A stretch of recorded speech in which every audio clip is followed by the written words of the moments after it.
You are welcome to the Kentinka Papers podcast on YouTube. My name is Victor Kentinka, your host, and thank you, friends, for joining us. The purpose of this platform is to constructively discuss the African problem as it relates to persistent lack of socio-economic development for the benefit of the African people. The platform intends to stimulate curiosity and find real sustainable solutions to the following four broad questions. One, why are African countries behind socioeconomically compared with most countries in other continents? Two, why has the African people chosen to stay behind in the quest for shared prosperity for all? Three, how do we reverse that decision and put African countries on the path to building a prosperous continent where most Africans can and want to live and thrive in? Four, how does this condition of persistent lack of socioeconomic uplift impacting social lives in Africa? We will use Ghana as a case study in this discussion. So the English and Ashanti languages will be mixed during our constructive discussions. The specific topic for today is why are we where we are post-independence, Ghana and Africa at large. And to help us in this discussion is Mr. Kwame Boache, a seasoned political and social commentator from the UK. And Mr. Mankwa, can we hear you? Good afternoon. Good afternoon, Kentika House. Yes. I've been just listening to you. Good. I will set the ball rolling here.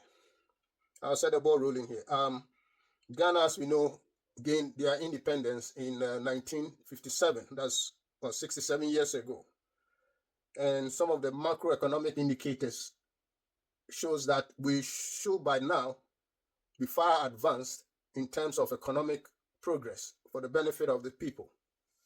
But here we are with a GDP of $73 billion,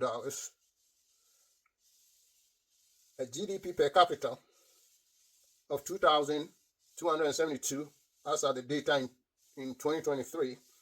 Unemployment rate is 14%, which we think even is higher, even among the youth. And we have 24% of our 35 million population live in poverty, with 30% living under $3 per day. You got weak currency. Inflation rate is at 41.2%. Electricity supply is unstable. High energy cost. Clean water is an issue. High interest rate. High cost of living. Bad roads. Bad infrastructure all through the country. So, in effect, after 67 years, we are not where we are supposed to be from every analyst in the world. So why are we where we are? Mr. Boache, what do you think? Thank you very much.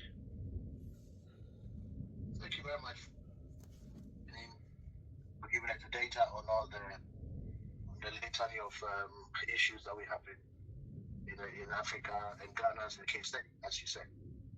Well, we've listened a lot of stuff, and our issues, obviously, like you said, after 67 years of independence, this is where we are. But the crust of the matter is that it's all to do with lack of leadership. And I will come from the angle where I believe strongly that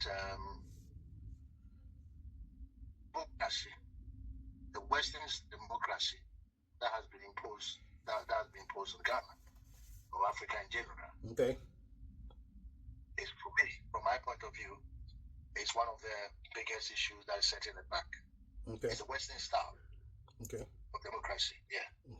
So I believe strongly that believe in democracy. We should have tried have a democracy that enable in African context. Were you thinking about like a one-party state? Yeah. No, it could be a multi-party state, but we should find like a system. I believe in the fact that, look, for example, continuity. we can have a 10, 20-year plan and have multi-parties. So they will then come up with ideas of how they can implement these 10 to 20-year plans. Okay. So then we'll vote on the party that we feel can come up with the best ideas. And if after 4 or 5 years or whatever the Constitution says, they haven't developed, obviously, come out with the goods, then we can kick them out and come out and get another party to come out with principles or ideas but the development plan is there. Okay. We can't deviate from that. Okay. Okay, that is the main thing. The development plan is 20 years, 30 years. The development plan has been set. Yeah. So it's the political ideas to push that development plan. And that is what a lot of countries have done. Those countries that have, if you take Asia and those kind of countries you are alluding to. Yes. They have gone through processes like that. Yes. The second thing sure. is that go ahead. It's the lack of visionary leaders, and this has been our biggest challenge since after Nkrumah's time. Okay. Mm-hmm. Yeah. So as I'm saying, I mean, if we look at history from Nkrumah's time, every sort of people can have the excesses of Nkrumah's reign. Every sort of political party issues. There's always going to be issues of corruption, issues of this. Even in Western countries. I mean, I give an example of the UK recently during the COVID period. I mean, billions of pounds have been lost through COVID. Okay. And all they did was just give it to some business people who set up phony companies. Okay. And then just because the government was desperate to get all this PDPs into the system because of COVID. Okay. A lot of businesses have milked the system. Yeah. So those issues are possible. So in effect, you touching on three things. Right now, you alluding to what we call the a development plan, a long-term, medium to long-term development plan, which everybody must even if you're going to practice democracy, there's a consensus on where we want to go. So you can pick and choose, and depending on how far you've gone, you can get re-election or no re-election, but you're still sticking to the plan. So we're building a road from Accra to Tamale, and we know everybody has to do a piece of it. I guess how far you go with it will determine whether we should re-elect you. And then you're talking about leadership and corruption as those lack of leadership and corruption as the other leg that is impacting us. And I think you are very right, because if you look at we often compare ourselves with Singapore, which gained independence in 1959, and Lee Kuan Yew was asked to form a government. And if you look at it, Lee Kuan Yew was in power from 1959 to around 1980. That's almost, that's how many years are we looking at? I mean, 20 plus? Yeah. So development was consistent. And if they keep on voting him into power, because I mean, one thing is that they had the what we call it, the parliamentary system of government. So Lee Kuan Yew's party, which is the PAP, People's Action Party, kept winning the election. And at some point, the opposition even boycotted 3 or 4 straight elections. So Lee Kuan Yew's party was made to stay in power, and they had a plan. They had a long-term and short-term development plan, which they stuck to it. And broadly, they stuck to it. And they are in 4 main areas they were looking at. They were looking at education, which was their priority, industrialization, and interest. Absolutely. And interesting enough, they had this policy on national discipline. Can you imagine that? And then progress. Those are the 4 tenets that they were using. National discipline. Because at some point, you see that, especially in Ghana. Yeah, they lack discipline. Discipline alone, there's no rule of law. So he had the opportunity to have this stretch to develop his country to the extent that at this point is one of the biggest, most prosperous countries in the world. And with 6 million people, they have a GDP of 585 billion. That's against Ghana's 35 million people. Yeah. Yes. And bear in mind, they don't have any resources. That's the case. Natural resources were very, very, very scanty. It's like they were fishing or something. Fishing village. Yes, essentially. Exactly. Yeah. Fishing village. Yeah. So there is a point in what, especially on the National Development Plan, in a sustained continuity of development, because we used to see if Nkrumah has stayed for even 10, 15 years more. Absolutely. Things, I mean, a springboard. Yes, the structures will be so entrenched that it will be very difficult to turn it back. And so those are very, very good points over there. So at this point, where we are is where we are. So how can we get this type of leadership without corruption that we need? Right. Right. As you can appreciate, that our system, the whole political system has been monetized. Yeah. And because our system has been monetized, monetization of a political system with lack of education, okay, is obviously holding us back. So it's mainly to do, and for me, my main worry for Ghana had to come from the youth. Okay. Now, growing up in Ghana, we all know we used to go on marches, marches, but the youth in Ghana now have no goal, no principles, no morals. For me, in my opinion, I go to Ghana regularly. The only thing they worship is basically money. Absolutely. So if you don't have irrespective of to cut you, not to cut you short, irrespective of how you acquire the money, they still worship you. Oh yes. I mean that's 100%. Yeah, So it has to come from the youth.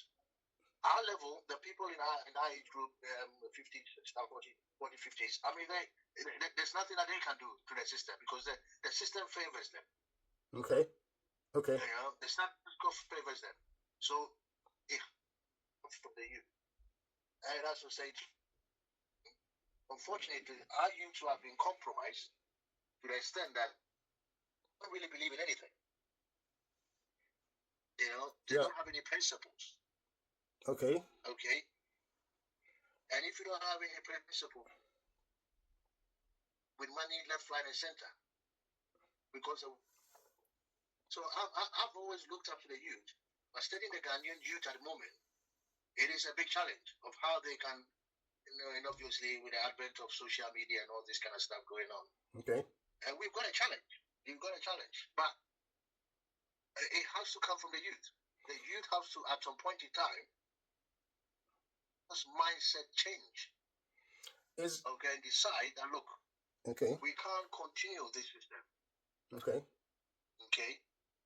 Can't continue with this system.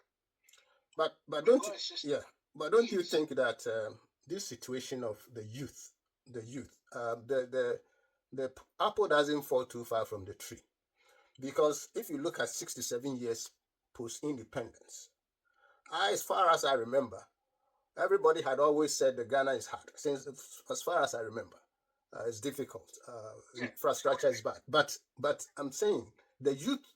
The people who are running the country now or for the past, that means generations of leadership has changed over this 67 years. So the youth that were the youth 30 years ago or 40 years ago, they are the people who are running the system now. And they used to be vocal. Is it a situation whereby I call it everybody is a thief in waiting? I mean, to put it bluntly, is that if you are not near the cookie jar, you will shout corruption until you get there. So is that something because then you think, okay, leadership has changed about 3 generations over. So what youth are we waiting for? Yeah, you're right. You see, so is there something within the context of our DNA that makes me feel that we have to choose to be underdeveloped? Because the youth of yesteryear are the grown-ups of today. Are the grown-ups of today, yeah. And every generation, the corruption doesn't get better.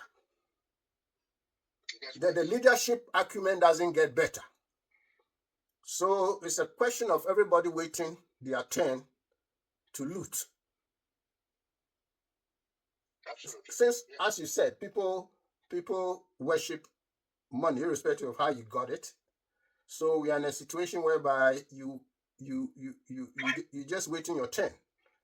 Mr. Abuachi, what do you think about that idea? No, you've made a very good point. Yeah, it's something that as you were making it, analyzing it in my mind.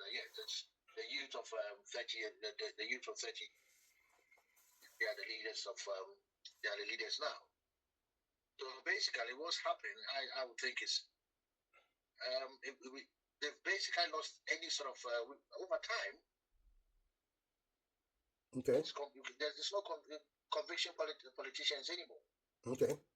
So over time, I don't know what has really. I think it's what has brought this on. Politicians who were principal politicians who were not compromising on certain issues when it comes to maybe corruption. Like saying corruption is everywhere, but it's just a question of minimizing it. Yes. Then we've got also our system where our judiciary. Okay. I also feel that it's become an arm of the government. So there's no independence of the judiciary. So basically all the structures that were put in place to curtail all these corrupt practices or issues that crops up when governments are politicians are in power. All the sort of issues that come up. Okay. Judiciary, our system of judiciary should have been able to deal with it. Yeah. But the judiciary has also become an arm of the government. So it's not independent anymore. Yes, that's why. That's a good point. That's why I come up with this issue of, is there something really, because if you look at the system, yes, it's a DNA issue. Because if you look at the system doesn't run itself. The people run the system. If you go and look at the laws, there is no law. I mean, legal. Our jurisprudence was based on the British laws, essentially. There is no law. There is no situation where there are no laws attached to it. But it's just the implementation of those laws. The people running the system are the same people falling from the same tree. So I believe there's a deeper issue, and the deeper issue is ingrained in the persona. Because if that's not the case, this same situation which we see, you can transport the same and do the same analysis in another country like Uganda, like in Kenya, like almost every sub-Saharan country. You can see this trend going on. Yes, you can see the trend going on whereby we keep on doing the same things to our own people, where there is no desire for shared prosperity. Because I had a chance of working in a regulatory organization in Ghana for about 7.5 years, and that's where I found out that. I came to understand why Ghana is where it is, because the people asked to run the system are very personal in their outlook. So you have a situation, like you said, it's not like there is no corruption in other parts of the world. It's just that how many people are sanctioning it. In Ghana, you work for an institution, a minority of the people are upright. When I talk about minority, I'm talking about 90% are in for themselves and only 10% are in to do the right thing. So what happens in most of these organizations is that the 10% are easily swallowed by the 90%. Because in your attempt to resist the wrong thing being done, you either be marginalized, transferred, or fired. Life can be in danger. Yes, or fired. But in other countries, in other continents, and in other countries, you have it the opposite way. You have only 10% willing to do the corrupt stuff, and 90% trying to do the right thing. That's right. So when the 10% are caught, the law deals with them. As against the Ghana or African situation where it's the opposite. The upright people are swallowed. So you either join them or let it go. Or let it go. Because we can't say that generations after generations, we are not having a generation that comes and say we will do the right thing. We'll build rules that will last. We'll build infrastructures that will last. We'll build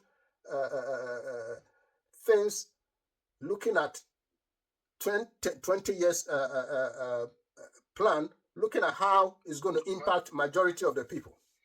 There is something wrong with, in my belief, I start to think that way. So the youth, they are passive because in their little corners, they are not even doing the right thing. They know because it takes moral authority. It takes moral authority to stop somebody for doing something criminal. Because when you know you are doing yours in some little way, your moral authority to stop it is very low. That's why the youth cannot act. That's my opinion. That's why the youth cannot act. Because look, I mean, you go and open a business in Ghana. A lot of people in the diaspora, they want to open businesses. You open business at your own peril. Absolutely. Absolutely. I've done it, and I've seen that. Yeah, you always because they are stealing you. You ask somebody, a carpenter, to do a job for you. He's inflating the price. He's taking some of your equipment out. Something that's supposed to cost you $100 will end up costing you $300. So how can such a person lead a protest? A protest, yeah. You're right. The moral authority is not there. So there is something more serious to solve, in my opinion, to get this thing on the right track. Yeah, I think I'm beginning to understand where you're coming from, which is a very, very valid point. I've always been worried about the youth of Ghana, but as you're saying, this is the situation that they are in. Yeah. Get on marches and try and do the right thing. Yeah. Because they will just follow the pattern of being follow where the money. Yeah. Yeah, because everybody. So So you talk about judges. Yeah. You talk about judges, you talk about the legislature, you go to the executives, you talk about people running regulatory organizations, because no country can move ahead with a poor civil service system. I got to know that.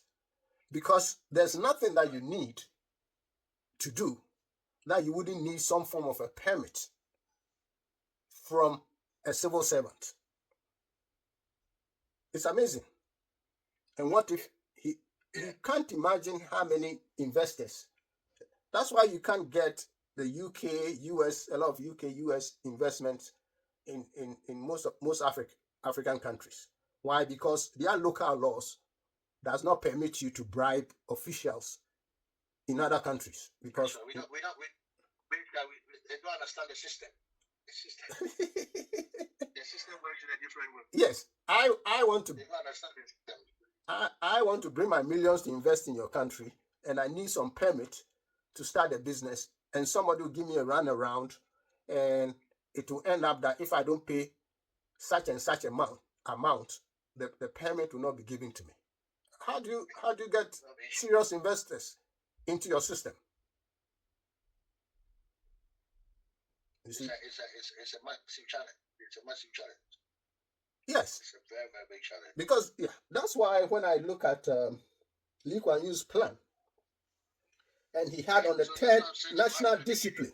National discipline was one of his main themes in his quest for industrialization.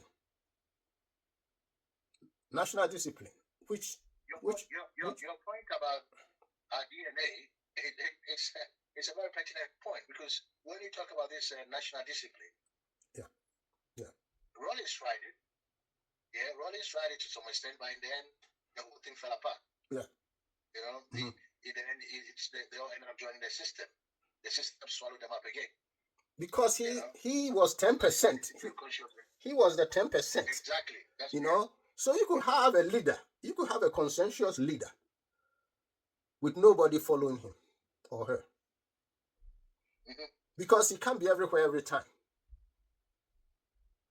Yeah. And so if you have 90% of your cabinet. You need to change. That's right. You need to change the balance. Yes. Yeah, because 90% and 10% to get to, let's say, 50-50. Even if we get to 50-50, we can, yes. Even if we get to 50-50, we will make some progress. But how do we get there? Yes. How do we get there? That's a massive challenge we have. I've been thinking about some. So I try to think. It comes down to this plan that we need to get to a system where I don't know how that can be implemented, but that development plan with parties have to stick in a way. I mean, somebody like Atta to bring some kind of discipline, and unfortunately, he also didn't last. Yeah, he also didn't last because of health issues and stuff. Yeah, I think Atta Mills was one of those visionary leaders who could have done something.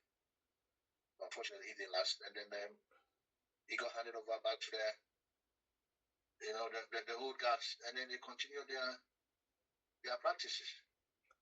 So it's like, okay, so another circumstance. I'm still into this DNA thing. I'm still, because that's the root. Like I said, the apple doesn't fall too far from the tree. Because I can go back, the way I started to think about this thing ingrained in us is that, okay, if you take one country like Ghana behaving badly over 67 years, and you go to Uganda, you see the same thing. Then you go to Kenya, you see the same thing. Yes, you go to Kenya, you see the same thing. You go to Sierra Leone, you see the same thing. Liberia, you see Nigeria, you see the same things. Then you have to step back and say there's some common denominator here. And then apart from that, generations after generations have changed leadership. At least 3 generations post-independence have changed leadership because I read. I want to throw this into the equation. It also boils down to massive lack of education. But then we can turn around and say that, so do the politicians surely want the citizens to lack that education so that they can perpetuate this corruption and all this nefarious activity that they have to? Because lack of education is one of the reasons why our political system doesn't work. So maybe it's in their interest to just and all them have any sort of a proper enlightenment. Okay, all right. Recently, okay, they had their free education thing that Leonardo brought into. Yeah, I mean that's a noble idea, but if you don't have the structures to back it, then basically you actually dilute the educational system. Because I've seen some horror stuff about this free education. Obviously, you can go to school for free, but if you don't have the teachers, you don't have the books, you don't have the infrastructure, it's a lady friend of mine who had a contract, okay, to do this feeding of these schools. Okay. And the contract that she got, I mean, half of the money was taken out by bribing people. Oh. You got to give this person, okay. So by the time she gets around to buying the stuff to feed the children in schools, she's virtually left with nothing. So what does she do? She buys substandard stuff. You know, feed the kids get fed very badly. Because that's the only way of being a business person. I mean, she could break even or make some profit. Look at that. Half of the money has been blacked by officials. Look at that. So if you have these structures in place, that's wickedness. Somebody with it's a noble idea, but if the structures are not there, you know, I mean, I went to my old school the other day, and I mean, I've never seen a bunk bed pile up to 4. I mean, really? That's there too. Yes. Four levels. I mean, it was shocking. 4 levels of a bunk. Whoa! Then you're heading towards the ceiling. So the top person is very close to the ceiling. So you need a ladder to climb. Yes. You need a ladder. You know? Yeah, you need a ladder to. I'm not kidding you. You know, we went to renovate one of the dormitories. Okay. And we couldn't believe it. You know, they had beds, and I'm thinking, because they want to get more people into the boarding school. Okay. You know, apparently, and the only way they can do it is to get more people into the. Yeah, I remember going to school and we only have up and down, and some of them we even have a single one.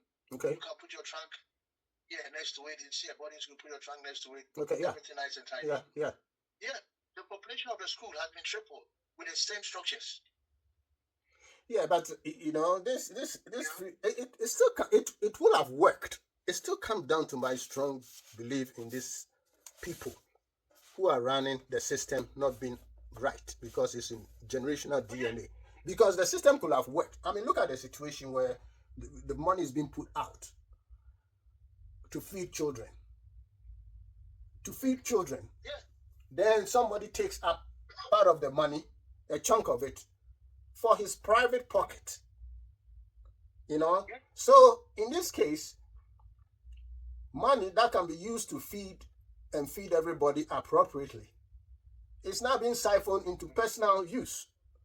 So it comes down to this issue of me, which is ingrained in the DNA of most of the African people. So however you cut it, however you cut it, it comes down to why do people have the inkling, the audacity, and the comfort mindset? Children's food, you are taking children's food out of their stomach for you and your children, and you sleep well, and they sleep well too. They sleep well. You see them in churches and mosques flaunting their money. What has always amazed me is that in Africa is the only country you steal their money and come and bluff with it. Openly, and come and bluff with it. And that's why I believe we are able to tolerate it, because people feel that, well, if I get it too, I'll do the same. I think that's a general. Give you another example. It's a friend of mine. He's I've known him for a long time. He's an MP, and I visited this guy some time ago. It's an MP for a place in the Ashanti region, and the number of people. I mean, wake up in the morning. I'll stay with him for a day.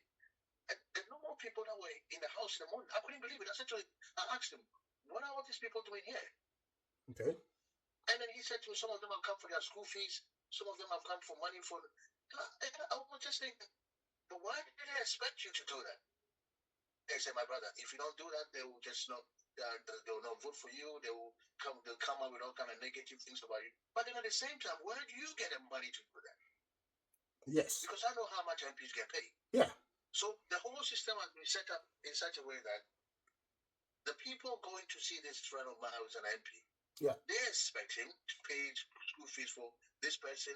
This person's funeral is coming. He has to attend. Or some donations towards the funeral. Absolutely. And if he doesn't do these things, there's a big problem. He's going to have a big problem in the constituency. So I'm thinking, so he goes up to Parliament. The whole thing is set up for him to be corrupt, because he needs to find resources to do this. Absolutely, and you'll be surprised. He also promised. in his campaign, he also promised to do some of these things. So in effect, is the thief stealing the thief, and there's a vicious cycle. And how to break this vicious cycle is the issue. And yes, that because it's like you can change governments all you want after 67 years. These are Western style democracy that we practicing. Yeah. So the system. An albatross around our neck. But the people. This Western style democracy, I don't want to get around to this, but we need to find a different system. System. Yeah. I mean, all it's breeding is more corruption. Parliament being corrupted. The whole leadership. You basically, if you don't have money, you can't do politics in Africa. Point. But money from where? You have the best ideas. Money from where? You can't do any politics. Money from where? Money, yeah, you can't do politics without money. So the money has to be stolen from the people that you're intending to lead. Yes. So everybody is in on this. You have to find the money there to be able to execute. It's only in Ghana that you can have the richest people are most of the time part of the political systems. Somebody says a coalition between the politicians, the businessmen, the bankers, and the clergy. There's a tight coalition, and wherever you go, you end up in the same situation. So politician, the clergy, the businessman, and the bankers. So in effect, but it's still the people. The system is good, but the people implementing the system has got something deeply wrong with the way they view the people they lead. And the people they lead are also not very different from the leaders that we have. So to me, talking about system corruption, to me, to break this cycle, we have to go and do some soul searching. And this is how I look at it. It's like, the situation whereby you are an addict, like you are a drug addict, and you want to stop. But the thing is it's entrenched in your bloodstream that you cannot stop, or even alcoholic, you cannot stop. So I think what is deeply ingrained in a whole majority of us is this thing that we like things. We when we see things, we like it. And that is things meaning material things. Yeah, we are addicted to material things. We giggle. It's like when we see things, we are like putting a kid in a candy store. So whenever people can have that, they like the things, they can't afford it. If they have the position that can make them acquire the things, they will. So that's one thing. That, do whatever it takes. Yes. The second issue, to me, is that the second thing we are addicted to is that we like showing off.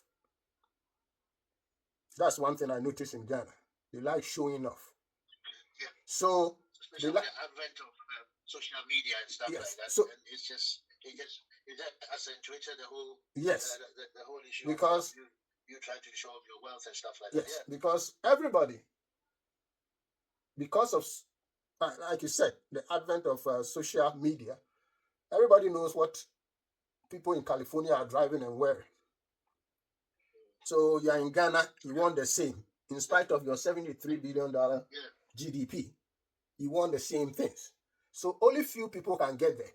So once they are there, They are acquiring the things and they are showing off. And then the third thing is that, as you said, we worship people who are perceived to have money. So between the things and the show off and the worship, almost everybody wants to be in that perpetual condition of acquiring things, whether legally or illegally. So to me, to break this cycle, like an addict has to accept that they are addicts. They have to accept. Then go through a program. There's 12-stage program or 11-stage program to get it out of them. Yeah, detoxification. Detoxification. So we have to go through a detoxification agenda to reset the mind. But you need leadership for us to change this mindset of ours to go through this process. So if the leadership is not there, how do we go through this mindset change, this detoxification that we wanted to talk about? How do we go through this? Yes, first, I think we have to have a reset. We have to have a reset. First, I think we have to start having a conversation about the fact that a great majority of us are thieves. But if you in relative sense, let's start having the conversation that we are all thieves. And we are all thieves in the sense that we are thieves in waiting. So once we start having that conversation, remember Patrice Lumumba, this guy who does a lot of commentaries on African political situation. Very inspiring guy. Yeah, he said something similar to what you just said. Yeah. Okay. That we are all thieves in waiting. So yes. Absolutely right. So once we accept that, we start having that conversation, like an addict, a group of addicts who accept that they are drug addicts. Because if you don't accept it, you can't go over your addiction and go through detoxification. We have to start having conversations that we are all addicted to stealing for the benefit of ourselves at the expense.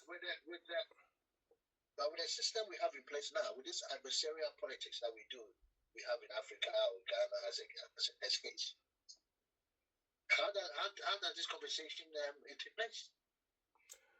The conversation can take place through our moral guidance, the priesthood. But as you said, the clergy, moral compass.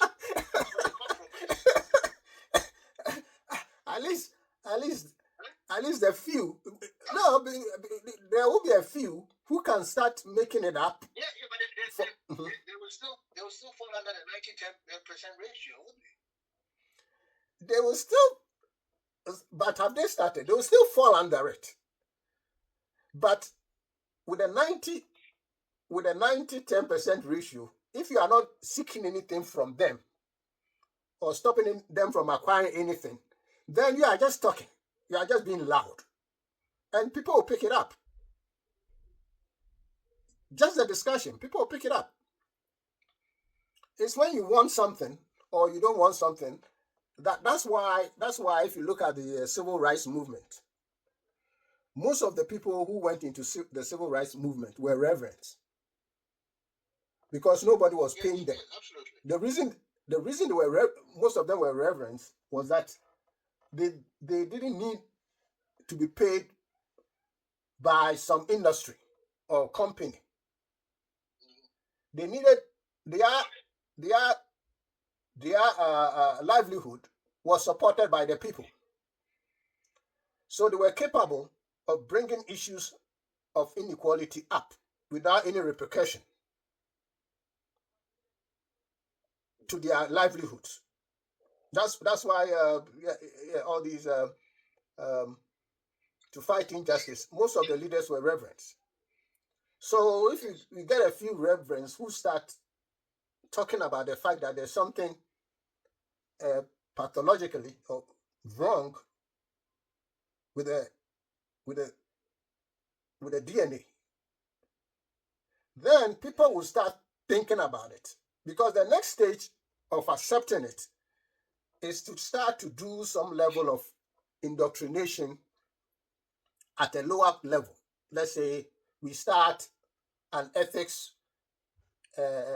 class, which everybody has to go through to university. Yeah, you start from class 6 like now. You start them from class 6 and say that, look, you're a potential thief. Okay? I mean, it's funny, but we are talking about a long-term resolution that I'm talking about here. It's a long-term resolution I'm talking about here. Yes, so we need a reset, and it has to start from a very, very low level. And I'm talking about 12-year-olds, because the high school wouldn't do it, because they're already corrupt. Because can you imagine? Can you imagine that a high school person can tell you that my father paid the headmaster 20,000 for me to get to the student himself knows that you have to pay the headmaster to get into a good school. Yeah. I mean, you think at that level they shouldn't know. So if I know somebody has to be paid for me to get from A to B at that level, what do you think I'm going to carry for the rest of my life? That's right. You see the point? So the innocent politicians blatantly admit that they paid money to this person, they paid money to that person, and there's no consequences for it. Yes. On radio, television, they just said it. Yes. Yes. You know? Yes. So if we start having that conversation, that look, everybody is a potential thief. So at the age of 12, you are told that you're a potential thief, so you have to go through ethics classes, code of ethics classes, and then you'll be taught the impact of your thievery to the long-term success of the country. Then everybody would know. So as we go through to the university level, everybody's taking it every year, because I remember in this country when I used to work for a financial institution here, and sexual harassment is a big problem. In the US. It used to be a big problem. So you know what they did? Every company started to do what they call sexual harassment training. So the work environment became very, very sanitized. I mean, the women were comfortable, and around they did their work with no ogling and all name calling and all. What we did was that every employee had to go through this sexual harassment program twice a year. Yeah. So everybody is conscious. So even if somebody is trying to do something, somebody will prompt him and say, no, this looks like sexual harassment. You can't do that. So it's strange when I used to work for this regulatory institution in Ghana. Some of the men can come and then you see a girl and say, oh, I want to kiss you. Oh, you look nice. Oh, look at your here and there. It shocked me. I said, hey, wait, you guys can say that here? I was really shocked. And then, yes, I was really shocked. So it's in that mindset that I'm saying that, look, if you start doing these ethics classes from the age of 12, and people become very conscious as they go through the system, all the way to the university level, and even in industry, what will happen is that it will be so ingrained that even when somebody wants to do something, they know, because at this point, even when somebody is stealing, the lower officers are helping the higher officers steal. Oh yes, that's right. You see the point? So they seem to think there's nothing wrong with it. They know there's something wrong, but well, that's how it is. But if this system is ingrained in you from 12, it will look like indoctrination, but it's not. That's what the people in China do. They do some level of indoctrination. Yeah. People in developed countries do certain things like that through their school system. Yeah, that's right. So it makes their patriotism very high. I mean, they are very patriotic. So that's why you get the 90-10%. You get the 90% trying to do. You will always get people trying to do the wrong thing. But they have to be in the.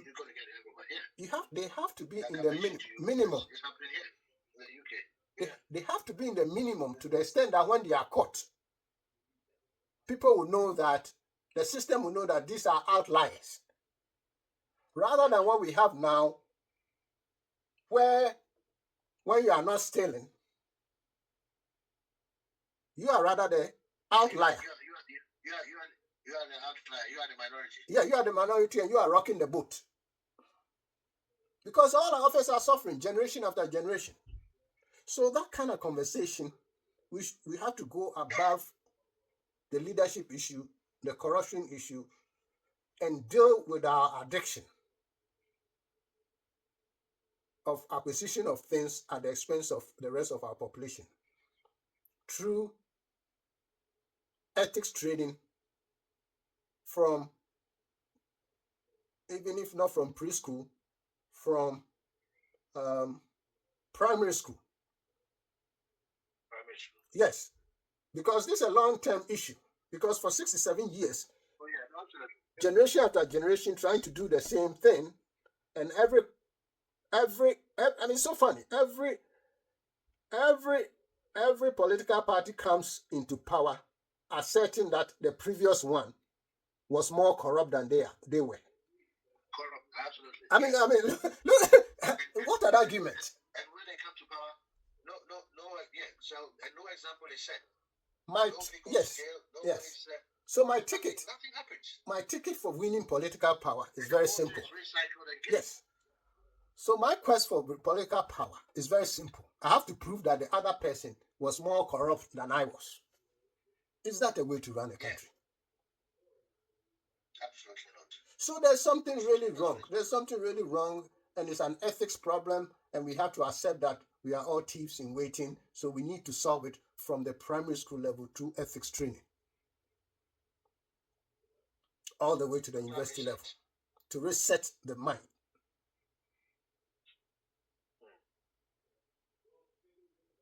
Yes. So yeah. So you have any closing statement on this? And no, it's a very, very valuable points, very pertinent points. Like I said from the beginning, main closing remark will be like you just mentioned the last couple of minutes, the reset has to happen. Our political systems is not helping. This first past the post system, adversarial politics, Western style politics is not helping us at all. So, as you said, the reset has to happen. Yeah. And how it's going to happen, that's where the main issue is. But you've made some points which, are quite very, very relevant. Yeah.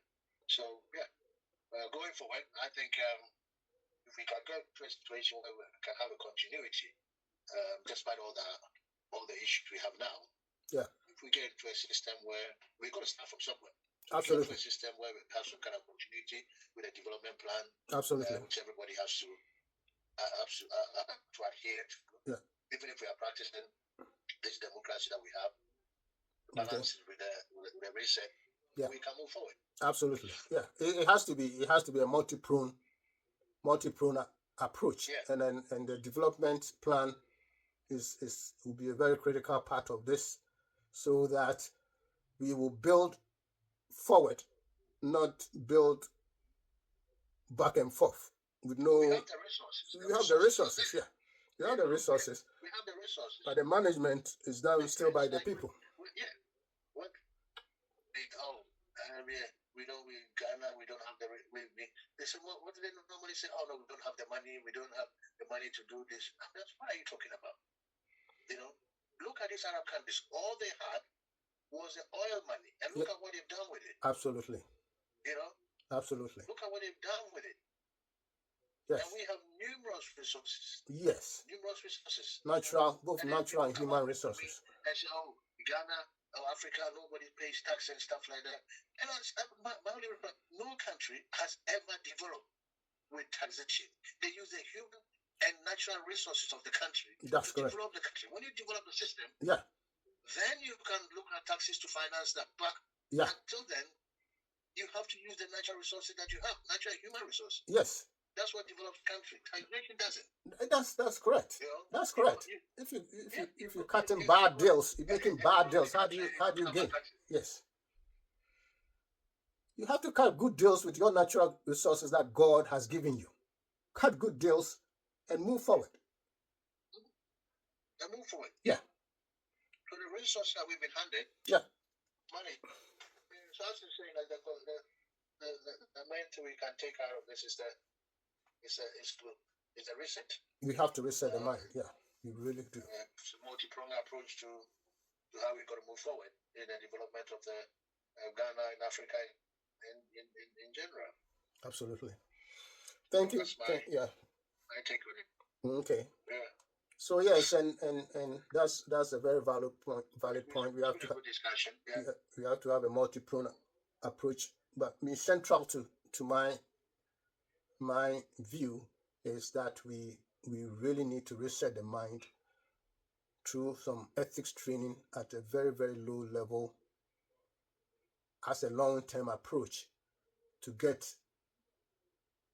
better leadership and better followers with the mindset of doing something not only for self, but for the benefit of the larger population. Thank you very much, Mr. Kwame Boachi, and we will discuss other topics on this Kentinka podcast. That's right. YouTube. Yeah, it's been a good discussion. Sure, absolutely. All right. Thank you very much. Great. Thank you. Enjoy the rest of the day. Thank you very much. Thank you. Thank you. Bye.